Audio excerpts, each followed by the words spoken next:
Este podcast contém descrições de violência, abusos infantis e casos de desaparecimentos, o que pode ser perturbador para alguns ouvintes. Se você ou alguém conhecido tem sensibilidade a esses temas, recomendamos cautela ao ouvir. Em caso de necessidade de assistência, entre em contato com um profissional de saúde ou uma linha de ajuda apropriada em sua região. No segundo episódio deste podcast, intitulado O Barata, Sargento Ocultado, apresentamos algumas manchetes e histórias de pessoas que vivenciaram as duras violências na ilha de Cotijuba, cometidas pelo Sargento Barata. A repressão sofrida por aqueles que eram contrários ao regime foi para além dos jornais, se tornando um consenso falado entre os presos, que ao serem informados da situação, faziam de tudo para evitar serem transferidos para a colônia penal. O jornal O Fluminense, em 4 de agosto de 1971, publicou uma matéria sobre Paulo Sobral, que utilizou vários métodos para permanecer na prisão em Belém, segundo os jornalistas.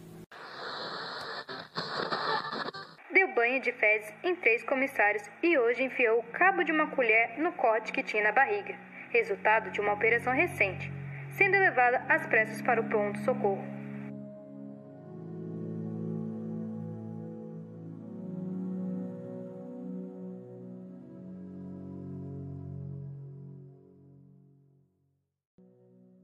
O controle sobre aqueles que viviam na prisão era tão severo e autoritário que, somado ao grande número de denúncias, o Poder Judicial instaurou inquéritos para investigar o que realmente acontecia sob o comando do Sargento Barata. Um desses inquéritos envolvia Vanderlei Guilherme da Silva, mais conhecido como o Índio do Maranhão, preso na ilha de Cotijuba.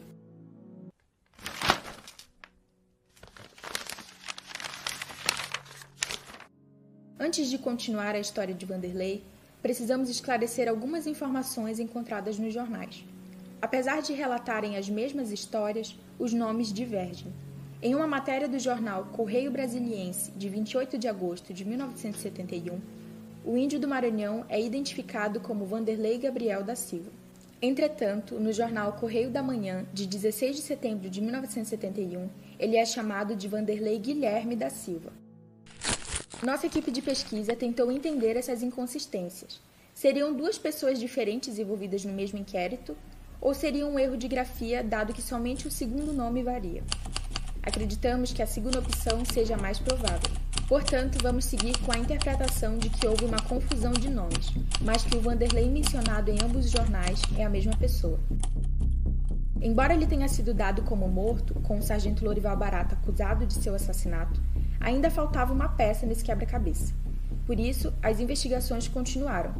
Testemunhas do crime, como Josimar de Oliveira e Mariano Borges Veras, foram chamadas para depor. O inquérito aberto, graças às denúncias do então deputado Paulo Ronaldo, foi presidido pelo delegado Electo Reis. Para apurar os casos denunciados, o delegado ouviu o depoimento de Mariano Borges, que indicou Josimar de Oliveira como uma das testemunhas do assassinato de Vanderlei. O marginal contou que tudo não passou de uma trama para incriminar o sargento Lorival Barata, apontado como assassino de Vanderlei Gabriel. Respondendo perguntas formuladas pelo deputado Paulo Ronaldo, o marginal contou que certo dia, Mariano chegou à prisão da ilha de Cotijuba, ferido de tanto apanhar, depois de um encontro com o sargento Barata. Prometeu vingar-se e bolou toda a história do assassinato.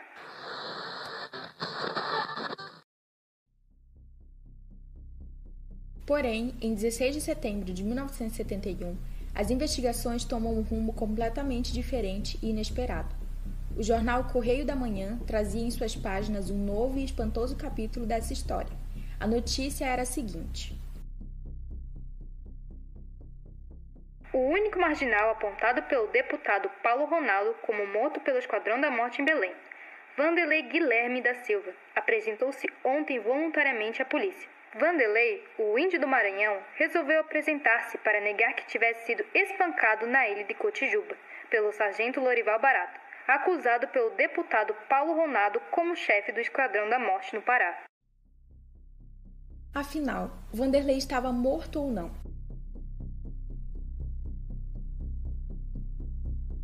Bem vivo, ele desmentiu as acusações sobre seu suposto assassinato.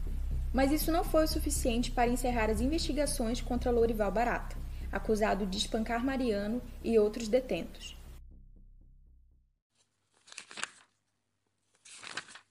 As denúncias abordadas nos inquéritos não eram as únicas que circulavam sobre a ilha de Cotijuba. Seu Dorival Rodrigues, em uma entrevista ao Jornal 107 do NATV, relatou como eram as mortes dos presos pelas mãos dos militares.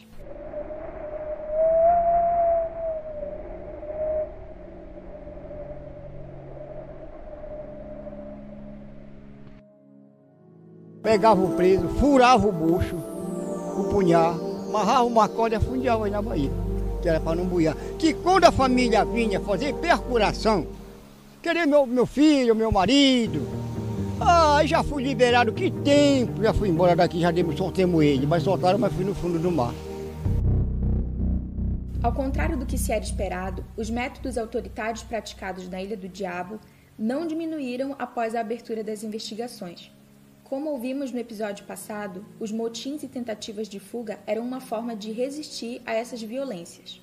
Sobre esse assunto, podemos nos perguntar: será que alguma dessas tentativas deu certo? E se sim, como ela teria acontecido? O Estadão, 18 de fevereiro de 1976. As fugas de presos são relativamente comuns em Belém, mas essa foi a primeira por via fluvial. No ano de 1976, a maior fuga da ilha de Cotijuba aconteceu, contando com 16 detentos. Ela resultou em 5 dias de cerco policial e em confrontos armados. Para entendermos essa história, vamos voltar ao dia 17 de fevereiro deste ano e ouvir como tudo começou. A lancha da polícia saiu de Belém às 2 horas de ontem, chefiada pelo tenente Teodorico Rodrigues, diretor da colônia penal de Cotijuba, com um agente policial e 3 tripulantes, levando 16 presos que seriam transferidos para a ilha de Cotijuba, onde funciona uma espécie de recolhimento de presos. Um pouco antes do final da viagem, o mais perigoso dos detidos, Clécio Ramos da Silva, chefe de uma quadrilha de arrombadores, atacou o tenente e tomou sua arma, um revólver calibre 38.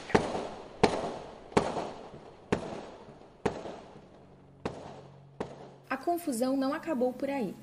Liderados por Clésio Ramos, os presidiários tomaram o comando da lancha e a desviaram para o município de Barcarena, à procura de liberdade.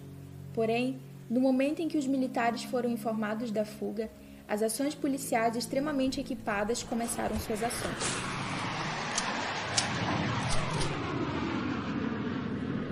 A busca pelos detentos iniciou-se rapidamente assim que a polícia foi avisada.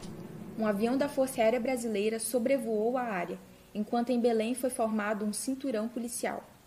A intenção era impedir que os fugitivos conseguissem acessar uma estrada que ligava Barcarena a Moju, ponto estratégico de entrada para outras cidades. E uma terceira força tática se deslocou até a floresta.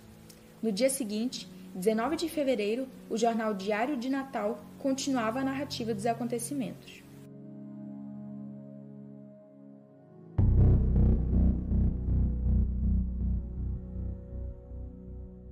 11 dos 16 bandidos que fugiram na terça-feira, quando eram conduzidos para a colônia correcional da ilha de Cotijuba, depois de dominarem a tripulação da lancha da polícia, já foram recapturados. Mas a caçada continua nas matas do município de Barcarena, distante 80 quilômetros de Belém, para onde foram deslocados dezenas de homens das polícias civis e militar, fortemente armados e auxiliados de cães pastores treinados. O jornal ainda trazia o estado de saúde do tenente-diretor Teodorico Rodrigues, que foi hospitalizado no Hospital dos Servidores do Estado. O tenente, que quase perdeu a mão durante o ataque, revelou que só não foi morto a pauladas devido à interferência de 2 presos, Caboclínio e Lolota. O jornal Luta Democrática, em seu pequeno texto dedicado ao ocorrido, trazia algumas informações, como o nome do barco, Marta da Conceição, que foi tomado na ilha de Paquetá pelos detentos na fuga, e denunciava o apelido pelo qual Clésio Ramos da Silva, líder da fuga, era conhecido, Careca. Em 21 de fevereiro de 1976, o estado de Florianópolis noticiava a captura dos fugitivos. O cabeça da fuga, Clécio Ramos da Silva, o Careca, autor de vários assaltos em Belém, foi recapturado hoje pela manhã nas matas do município de Barcarena, onde os bandidos estavam escondidos. Ele tentou reagir à prisão, usando o revólver que havia roubado do tenente Teodorico Rodrigues, e levou um tiro na barriga, segundo o médico que o atendeu em Barcarena. São remotas suas possibilidades de sobrevivência, pois a bala atingiu vários órgãos, inclusive o fígado. Além de Careca, outros 5 bandidos estão gravemente feridos, baleados na mata quando tentaram reagir à prisão. 4 deles já foram transportados para Belém, sendo internados no pronto-socorro municipal. A matéria ainda noticiava que um fugitivo estava solto, mas havia certa dúvida sobre esse fato, pois na manhã anterior, um homem havia sido baleado e morto pela polícia de Barcarena, enquanto tentava fugir da ordem de parar a embarcação dada pelos policiais. O jornal descreveu a situação assim. Segundo o comissário Mourão, o homem seguia numa pequena embarcação a remo e não atendeu ao aviso para parar. Ao invés disso, tentou esconder-se penetrando num pequeno igarapé. Diante disso, os policiais abriram fogo e o homem ferido caiu dentro da água e desapareceu. Seu corpo não foi encontrado. Como consequência, não se sabe se seria o último bandido ou um inocente caboclo da região que tentou fugir com medo dos policiais. A fuga foi tão marcante na história da ilha de Cotijuba que os jornais não são as únicas fontes que encontramos sobre isso. O senhor José Batista, morador da ilha, contou suas lembranças. Agora já tinha muita gente que me conta as histórias assim dos prisioneiros quando estava aqui, quando nesse tempo do Barata, que era ele quem trazia isso aqui, tinha um tal de tio Dorico, que ele trazia os presos de lá para cá, de Belém para aqui, para essa ilha. E me contaram até que os presos, nessas alturas, empurraram esse tio Dorico que vinha com os presos do barco embaixo, dentro da maré, ele quase que morre por quem salvaram ele. E depois dessa data para cá, ele ficou com medo de vir para aqui trazer os presos e foi indo, que ele era um grande daqui, o grande do governo, nesse tempo era o tempo da ditadura, né? Aí a estas alturas, quer dizer que ele teve medo e não quis mais conduzir preso para aqui para trazer. Então aí foi indo e o presídio foi desativado. As memórias de José Batista e de outras pessoas que vivenciaram esse período, adicionadas às denúncias feitas pelos jornais, fizeram com que as pessoas em posição de poder no Pará tomassem algumas providências. Em 25 de fevereiro de 1976, apenas 8 dias após a fuga, o jornal Diário de Pernambuco noticiava a abertura da Comissão Parlamentar de Inquérito, mais conhecida como CPI. Essas investigações foram destinadas a verificar as torturas cometidas pelos policiais.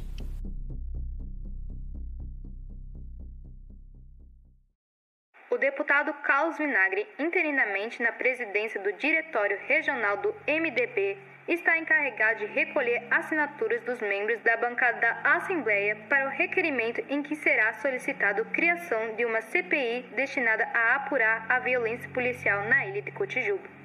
O presidente em exercício do MDB também já está da posse de algumas peças fundamentais para instruir o requerimento da CPI, que a bancada pretende apresentar devidamente documentados as exigências legais.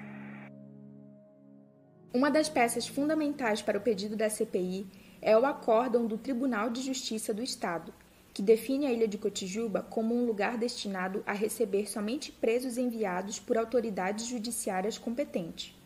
Este acórdão é muito importante de ser observado, porque ele estabeleceria a legalidade e a finalidade da colônia penal de Cotijuba.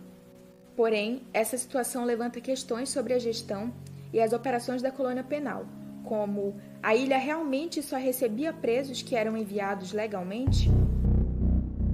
O recente caso de fuga de um grupo de delinquentes comuns, segundo o presidente do MDB, veio comprovar que a decisão do TJE não está sendo respeitada e que o Educandário Nogueira de Farias transformou-se em simples depósito de presos, num prolongamento do pátio da central.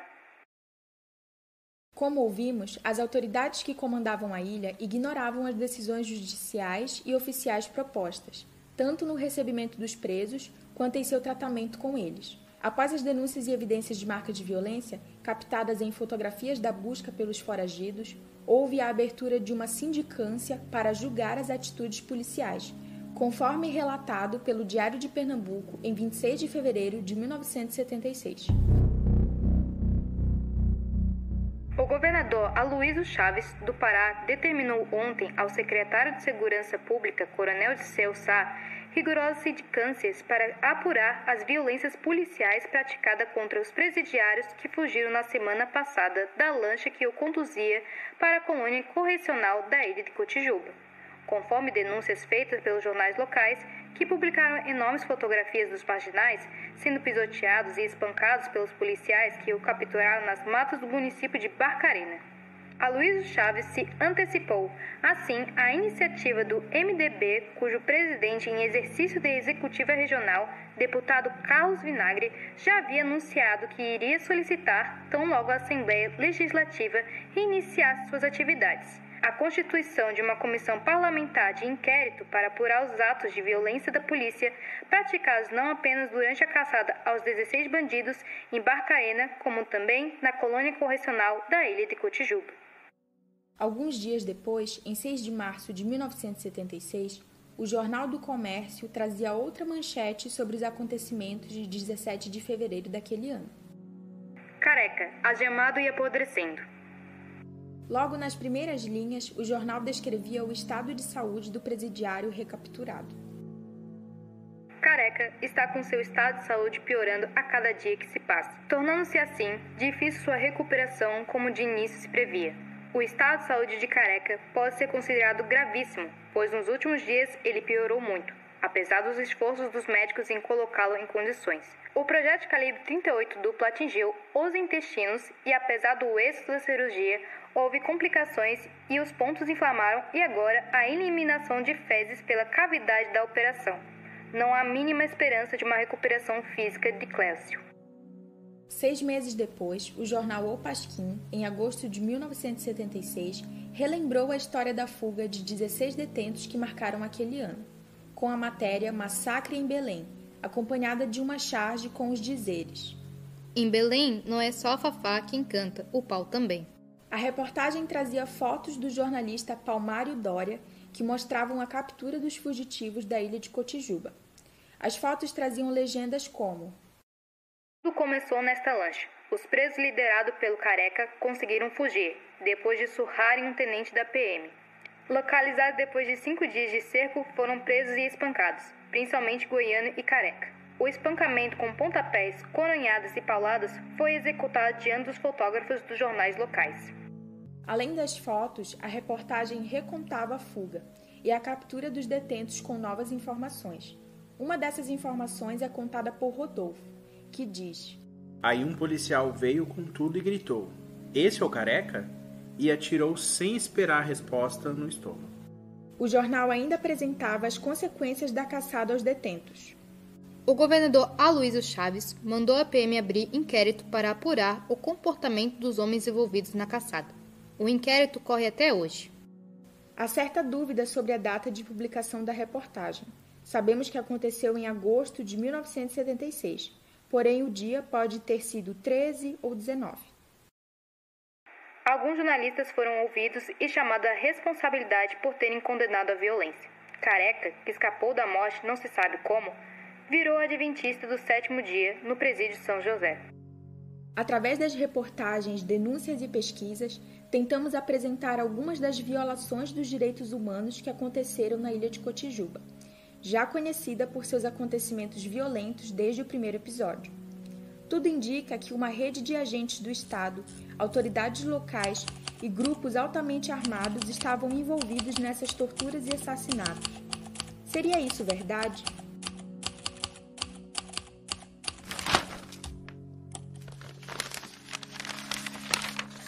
Além disso, a figura do ex-diretor Lorival Barata se destaca por sua gestão cruel, contribuindo para o clima de terror.